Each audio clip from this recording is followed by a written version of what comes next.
कारण ते अमेरिकेचं विमान नाही, ते त्यांच्या सैन्याचं विमान, सैन्य दलाचं विमान आहे ते.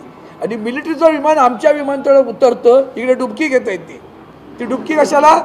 तर इकडे निवडणूक आहे दिल्लीमध्ये. निवडणुकीशिवाय तुमचं हिंदुत्व काय नाही, फक्त सत्ता. हिंदुत्वाशी त्यांचं काही लागलेलं नाही, लक्षात घ्या. फक्त सत्ता, बाकी काही नाही. आणि ही सगळी नोकर व शाही त्यांच्या दावणीला बांधलेली आहे ती. आणि म्हणून त्यातून हे घडत असतं.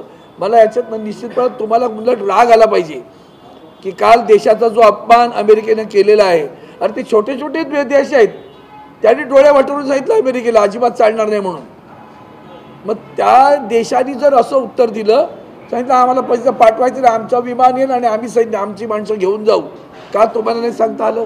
तुम्हाला माहिती होतं की विमान येणार आहे म्हणून, सांगायला पाहिजे होतं. जसं तिकडे तुम्ही घोषणा दिलं होतं ट्रम्प सरकारबद्दल, दोघांनी हात मिळून ट्रम्पचा मोठा प्रचार केला होता. तो प्रचार केल्यानंतर ट्रम्पचा पराभव झाला. तुम्हाला तिथं त्या निमंत्रणासाठी वाट बघावी लागली होती, हे लक्षात घ्या. झोंबता येते सगळं. मग हे असे काहीतरी उद्योग करायचे आणि दिवसभर चॅनलने ते दाखवायचं. सत्य समोर आहे बरं का, तेवढं बघा आणि सत्य दाखवा. मी आता बोललो ना की तुम्ही जाणीवपूर्वक, हे आमच्या खासदार चिडले सगळे आता, खरंच आता चिडून बोलत होते आतमध्ये. साहेब मतदारसंघात आमच्याबद्दल लोकांनी, तुम्ही फोटो दाखवता कोणाचे पण, भविष्यात ईडी सीबीआयच्या नोटीस आल्यानंतर पुन्हा एकदा हिंदुत्व जागं झालं तर? कुठलं हिंदुत्व? आम्ही हिंदुत्व सोडलंय. आदरणीय उद्धवजींनी हिंदुत्व सोडलेलं नाही. आमचं हिंदुत्व हे 52 कशी आहे, ढोंगी नाही, ते सर्व समावेशक आहे. ते देशाशी आहे, ते राष्ट्राशी आहे, त्या राष्ट्राच्या मातीशी निगडित आहे. जो ह्या राष्ट्रासाठी आपले प्राण अर्पण करायला तयार आहे तो आमचा हिंदू आहे असं आम्ही समजतो.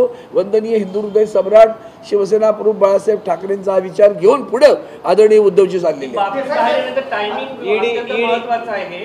राज्यामध्ये एकीकडे शिंदे यांना बाजूला केलं जात आहे असं सातत्याने सांगितलं जातं, त्याच वेळेस खासदार संपर्कात आहे की बातमी येते, याकडे कसं बघता? धन्यवाद देतो तुम्हाला.